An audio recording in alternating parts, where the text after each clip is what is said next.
Bismillahirrahmanirrahim. Assalamualaikum warahmatullahi wabarakatuh. Alhamdulillahirabbil alamin wa bihi nasta'inu ala umuri dunya waddin. Wassalatu wassalamu ala asrofil anbiya'i wal mursalin Sayyidina Muhammadin wa ala alihi wa sahbihi ajma'in. Rabbi israh li sadri wa yassir li amri wahlul 'uqdatam min lisani yafqahu qawli. Amma ba'du.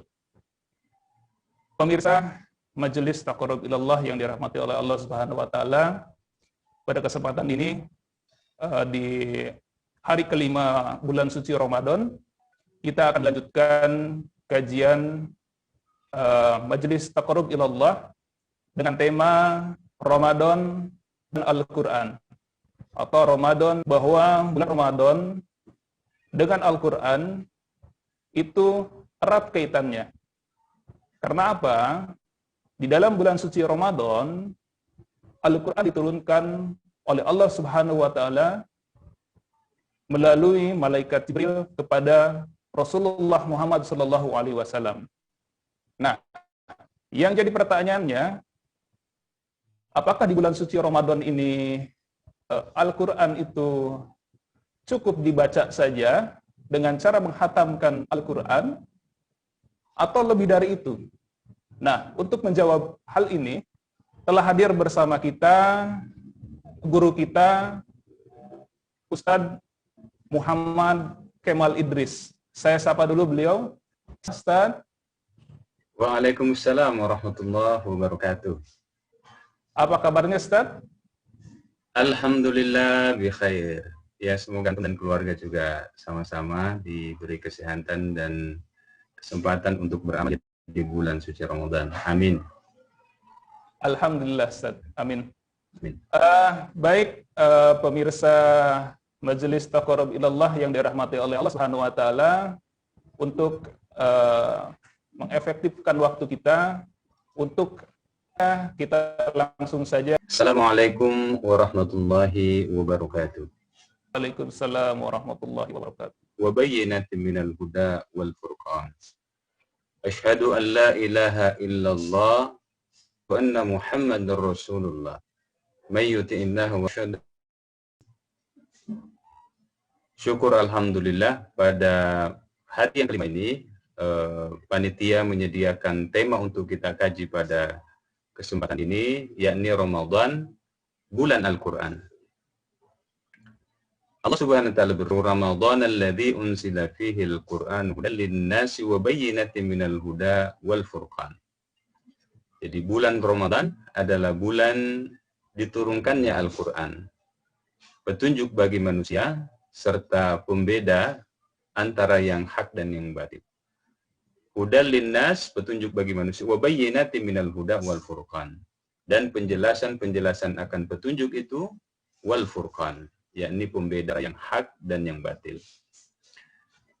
Ketika menafsirkan ayat ini, Ibnu Katsir mengatakan, Allah Subhanahu wa taala memuji bulan Ramadan di antara bulan-bulan lainnya, karena dia telah memilihnya di antara semua bulan sebagai bulan yang padanya diturunkan daripada Al-Quran yang agung. Kita mengetahui bahwa Al-Quran ini diturunkan oleh Allah Subhanahu wa taala, yang merupakan kitab yang paling mulia di antara kitab samawi yang telah, juga merupakan kitab yang penuh berkah.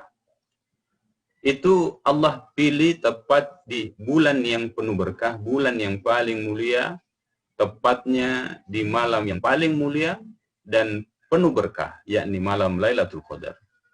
Dan kitab yang mulia ini diturunkan buat Rasulullah yang mulia, serta kemudian umatnya yang mulia, umat Islam, melalui Jibril yang merupakan malaikat yang paling mulia di sisi Allah Subhanahu wa taala.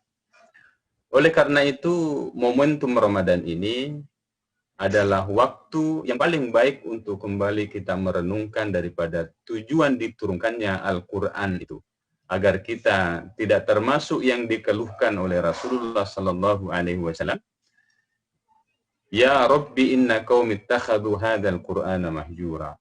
Ya Tuhanku, sesungguhnya kaumku menjadikan Al-Quran itu sesuatu yang tidak diacuhkan, atau kemudian sesuatu yang diabaikan. Al-Furqan ayat 30. Demikianlah ketika menafsirkan ayat ini, sekali lagi Ibnu Katsir menjelaskan bahwa orang-orang musyrik itu pada waktu itu tidak mau mendengarkan Al-Quran dengan penuh ketaatan. Tidak mau mendengarnya, maka makna ayat ini mirip-mirip dengan firman Allah Subhanahu wa taala, wa qala alladziina kafaru la tasma'u li hadzal Qur'an. Jadi orang-orang kafir itu mengatakan, jangan kau mendengarkan daripada Al-Qur'an ini dengan sungguh-sungguh. Ya. Fihi la'allakum taghlibun. Ya, buatlah hiruk pikuk ya. Jadi walgau fihi la'allakum taghlibun. Jadi kata orang-orang kafir pada waktu itu, bikinlah keributan agar supaya kamu bisa mengalahkan daripada Al-Quran. Karena mereka sadar bahwa dengan menyimak baik-baik daripada Al-Quran, ternyata orang yang paling pandai bersyair pada waktu itu tidak bisa mengelak daripada keindahan bahasa daripada Al-Quran. Jadi oleh karena itu, mereka mengatakan buatlah hiruk pikuk agar supaya bisa mengalahkan Al-Quran. Nah, apabila Al-Quran dibacakan kepada mereka, mereka melakukan hiruk pikuk dan banyak berbicara tentang yang lainnya hingga orang-orang tidak dapat mendengarkannya. Ini merupakan salah satu sikap yang menggambarkan ketidakacuhan mereka kepada Al-Quran, tidak mau beriman kepada Al-Quran, serta tidak membenarkannya, termasuk sikap meninggalkan Al-Quran. Termasuk sikap tidak mengacuhkan Al-Quran itu ialah merenungkan, tidak mau merenungkan dan kemudian memahami makna Al-Quran. Termasuk ke dalam pengertian tidak mengacuhkan Al-Quran menurut Ibnu Katsir selanjutnya, yaitu tidak mengamalkannya. Ya, tidak mau melaksanakan isinya, tidak melaksanakan perintah-perintahnya, serta tidak meninggalkan larangan-larangannya. Termasuk pula ke dalam pengertian muttaqin, itu bagi orang-orang yang bertakwa. Sementara kemudian orang bertakwa itu menjadikan Quran itu sebagai petunjuknya. Nah, orang bertakwa itu disebutkan oleh Allah Subhanahu wa taala yaitu beriman kepada yang gaib. Beriman kepada yang gaib maksudnya itu semua perkara yang gaib, ya, seperti beriman kepada Allah, beriman kepada malaikatnya, rasul-rasul sebelumnya, kitab-kitab sebelumnya, hari kiamat, dan termasuk surga dan neraka. Ya, termasuk kemudian sifat orang bertakwa itu adalah mendirikan sholat. Sifat orang yang bertakwa itu adalah mengeluarkan zakat. Sifat orang yang bertakwa itu adalah beriman kepada kitab yang diturunkan kepada kita, Nabi sebelum Rasulullah SAW dan kemudian Rasulullah Sallallahu Alaihi Wasallam. Makna iman di sini bukan hanya sekedar mengatakan percaya, tapi berkonsekuensi diamalkan daripada kitab itu.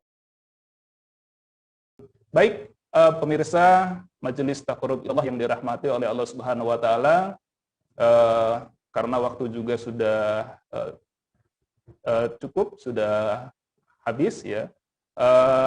Sekali lagi saya haturkan jazakumullah khairan katsira kepada Ustadz Kemal. Insyaallah sama-sama. Insyaallah untuk hari-hari ke depan kegiatan sebelum berbuka ini akan diselenggarakan setiap hari selama bulan suci Ramadan di channel Majelis Taqarrub Ilallah. Dan bagi pemirsa yang ingin menyimak, silakan untuk mempersiapkan waktunya, ya, karena ada beberapa pemateri yang menarik lainnya dan tema-tema yang menarik lainnya. Terima kasih, kami haturkan, kami tutup dengan mengucapkan doa akhir majelis. Subhanakallahumma wa bihamdik, asyhadu alla ilaha illa anta, astaghfiruka wa atubu ilaik. Alhamdulillahirabbil alamin. Assalamualaikum warahmatullahi wabarakatuh. Waalaikumsalam warahmatullahi wabarakatuh.